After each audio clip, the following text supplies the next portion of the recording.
I grew up in the conservative Christian South, the child of serial entrepreneurs. And right as I was about to enter second grade, my parents decided that they would open a nightclub. This did not serve to ingratiate me to the mostly Baptist families that surrounded my community. I was, I was an outsider, I was suspect, but I wouldn't trade it for anything because I got to see firsthand the transformative power of party at a very formative time in my life. I learned to blow up helium balloons when I was 8 years old. Have you ever blown up a helium balloon? Do you know what it's like to hear the gush as it feels, and then you smell the rubber, and then you tie it really tight, and you put the curling ribbon on it, and you stretch it out, and you use the scissors, and then you let it go, and you cut it so it's just perfectly eye level, so that when you fill an entire ceiling with them, there's like an undulating curtain. And my sister and I would get recruited to do this multiple times a year, specifically New Year's Eve, because that was the biggest year for my parents' business. So we'd spend all day blowing up these balloons, and then we'd go downstairs to the little bunker that my parents had made us in their office, where we'd put on our pajamas and watch movies, but we would sneak upstairs and watch through the kitchen doors right at midnight as there was a rain of confetti coming down on everybody, and they blew party horns in each other's faces, and they embraced, and they swayed, and they blurted out some fuzzy lyrics to Auld Lang Syne. Nobody really knows the lyrics to that, do they? So that was a part of my childhood. And I went to school to study graphic design. And in my early career, I worked as a print designer. And slowly, over time, organically, that work morphed into what we call experiential design. So it's not really party planning, but it's not that far off. The way I like to talk about it is that it's the art of gathering people in the same physical space, and then sharing a reason for being there. And a lot of times the work that I do is to promote a business or a brand. But I've been thinking more and more about the value and the potential of experiences to promote an ideology or to be a tool of the resistance. So, you remember what it was like, inauguration night, 2017. Was it 2017? It feels like maybe longer. It feels like maybe longer ago. But inauguration night, a lot of us were gearing up to hit the streets and protest the next day. But a group called Work, and that's work with an E, as in girl, you better, organized a queer dance party in the neighborhood of the newly inaugurated Vice President Pence, known for his anti-queer legislation. And this dance party was full rainbow regalia, and it was biodegradable confetti, and it was blaring Beyonce in the neighborhood right outside of his home. And then maybe you guys remember recently the racist rant of a New York City attorney who was indignant that employees at a New York City deli were speaking Spanish to one another. And this was a viral video, and we all had to sit and think about what that meant to live in this city and how somebody who's a member of the bar could express these ideas so openly.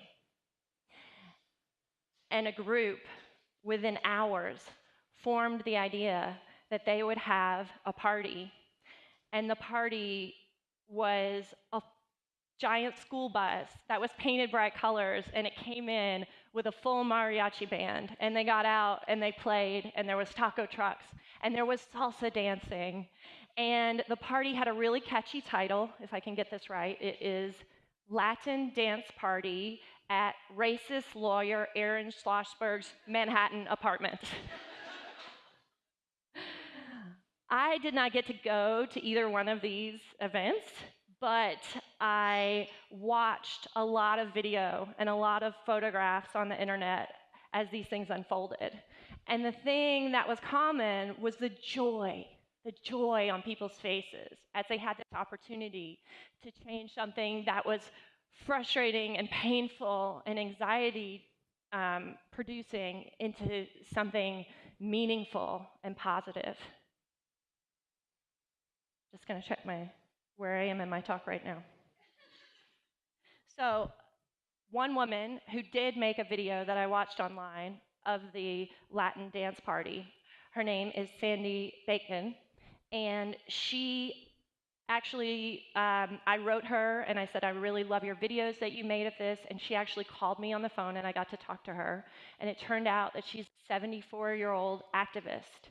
And not only was she at this party in Manhattan, but she was in Charlottesville a few months prior. She was shoved to the ground and her head cracked open and was bleeding. She said that there's something different. She's lived through many years of the resistance, right? But there's something different about this latest iteration of it that we've had these past couple of years. The hate was always there. What's different is that now she's witnessing the joy. People are expressing joy, the power of party as a form of protest.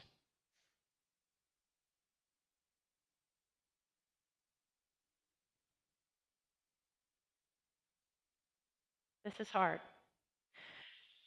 We now find ourselves fighting incredibly flagrant injustices in this world. And I'm not trying to say that a party is going to win the fight for us.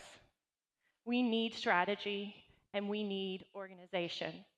But what I'm trying to say is that a party might just be the thing that could catalyze us, that could remind us what it is that we're fighting for.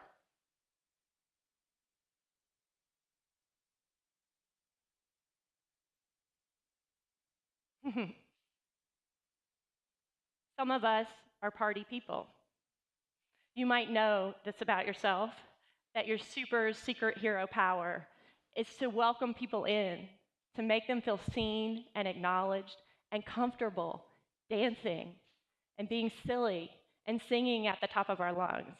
And if this is you, we need you. To quote my friend and writer, Courtney Martin, we need you riding wild and bareback through this world. There will be the voices that will tell you that party, that joy is not important enough, that it's not valuable, that it's frivolous, that it's childish. But if you are one of these people, you know in your gut that this is not true. You know that joy is life affirming. I would now give you a provocation, since this whole thing has been about friendship and collaboration. I would give you the provocation that if you are a party person, find the strategist, find the organizer. And if you're the organizer, find the party people among you. Get together. Witness all the joy that there is going on out in the world. Take it with two hands, pull it in, nourish yourself, and then fling it wide as you possibly can. Because if hate is a tool of the oppressor, then joy is an act of resistance.